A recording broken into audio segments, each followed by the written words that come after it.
नमस्कार। आज हम सुब्रमण्य भारती की एक बहुत मशहूर कविता है भारत हमारी भूमि, उसके कुछ हिस्सों पर थोड़ी गहराई से बात करेंगे। कोशिश करेंगे समझने की कि भारती के लिए भारत इतना खास क्यों है। जी, ये कविता मतलब भारत की जो पहचान है ना, उसको बड़े खूबसूरत ढंग से सामने रखती है। यहाँ की जमीन, यहाँ की रूहानियत, यहाँ के लोग, जी उनका मिजाज। भारतीय हमें दिखाते हैं कि भारत का गौरव किन चीजों से बना है। बिल्कुल। और मुझे ये देखना बड़ा दिलचस्प लगता है कि कैसे वो हिमालय की बुलंदी, जी। फिर गंगा की रहमत और उपनिषदों की जो गहराई है उसको भारत की पहचान का हिस्सा बनाते हैं। तो पहले छंद से शुरू करें। हाँ, जरूर। पहला छंद एक तरह से नींव रखता है पूरी कविता की। हाँ। शुरुआत होती है हिमालय से। भारती कहते हैं कि दुनिया में इसका कोई सानी नहीं, कोई मुकाबला नहीं, बिल्कुल अद्वितीय। फिर जिक्र आता है गंगा का, जिसकी उदारता, जिसकी कृपा बेमिसाल है, किसी और नदी से तुलना ही नहीं। सही। और फिर उपनिषद, वो प्राचीन ग्रंथ जिनमें भारतीय दर्शन का इतना गहरा चिंतन है, उन्हें किसी और ज्ञान से बढ़कर बताया गया है। भारत को सुनहरी धूप वाली भूमि भी कहा गया है। हाँ, और यहाँ ये गौर करने वाली बात है कि भारती कैसे भूगोल को, मतलब पहाड़ और नदी और आध्यात्मिकता को, यानी उपनिषदों के ज्ञान को एक साथ ला रहे हैं। वो भारत की एक पूरी तस्वीर बनाते हैं। ये सिर्फ जमीन का टुकड़ा नहीं है, बल्कि एक जीती जागती सभ्यता है जिसकी जड़ें प्रकृति और ज्ञान दोनों में हैं। सही कहा। और हर छंद के आखिर में वो पंक्ति है ना, वो अद्वितीय है, आओ हम उसकी स्तुति करें।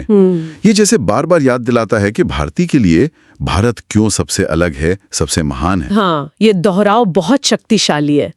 अच्छा, अब दूसरे छंद पर आते हैं। इसमें भारत के वीर योद्धाओं का जिक्र है और उन अनगिनत ऋषियों का जिन्होंने इस धरती को पवित्र बनाया।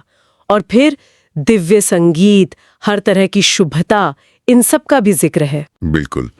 ये छंद भारत की जो सांस्कृतिक और ऐतिहासिक गहराई है उसे दिखाता है। इसमें ब्रह्म ज्ञान की बात है, परम सत्य को जानने की वो सदियों पुरानी खोज। हाँ। और साथ ही बुद्ध के धम्म का जिक्र है, यानी नेकी और सही जीवन जीने का रास्ता। ये सब भारत की प्राचीनता की तरफ इशारा करते हैं। जैसा भारती कहते हैं, ऑफ होरी एंटिक्विटी इज भारत, मतलब भारत बहुत पुराना है, सदियों का इतिहास समेटे हुए। तो ये सिर्फ वीरों की भूमि नहीं, बल्कि ज्ञान और आध्यात्म की भी भूमि है। और फिर वह अद्वितीय है। सही। तो पहले प्रकृति और आध्यात्म, फिर इतिहास और संस्कृति। अब जो तीसरा छंद है वो भविष्य की तरफ देख रहा है ना। हाँ हाँ। एक ऐसे भारत की तस्वीर जहां डर नहीं होगा, गरीबी नहीं होगी, स्वार्थ और वो जो बुजदिली वाली उदासीनता होती है वो खत्म हो जाएगी। जी, और ये बहुत अहम बात है। ये कविता सिर्फ अतीत का गुणगान नहीं कर रही, ये आने वाले कल के लिए एक इरादा है, एक संकल्प है। हाँ, एक विजन है। बिल्कुल। इसमें देश की खुशहाली का नक्शा खींचा गया है। दूध, शहद, फल, अनाज सब भरपूर होगा। लेकिन ये सिर्फ भौतिक समृद्धि नहीं है, ये नैतिक मजबूती की भी बात है। डर और स्वार्थ से मुक्ति। और फिर भारतीय इसे प्रसिद्ध आर्य भूमि भारत कहते हैं।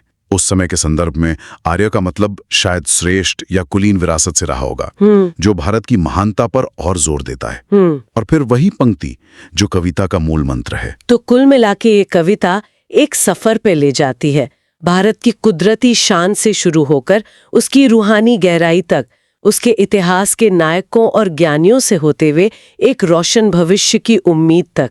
वाकई ये कविता पढ़कर एक गर्व महसूस होता है। बिल्कुल। और ये हमें सोचने पर भी मजबूर करती है ना। भारतीय जिन खूबियों की बात कर रहे हैं, निडरता, उदारता, ज्ञान, सबके लिए समृद्धि, ये आज हमारे लिए कितने मायने रखते हैं? ये बड़ा सवाल है। आज के भारत में इन आदर्शों को हम कैसे जिंदा रख सकते हैं, कैसे आगे बढ़ा सकते हैं? ये कविता सिर्फ भारत की तारीफ नहीं है, ये एक आईना भी है और शायद एक चुनौती भी। सही कहा आपने।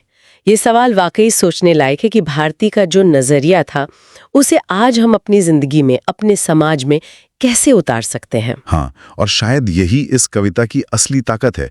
ये हमें अपनी जड़ों से जोड़ती है और भविष्य के लिए प्रेरित भी करती है। एक सवाल हमारे सामने छोड़ जाती है कि हम इस विरासत को कैसे संभालेंगे, आगे कैसे ले जाएंगे।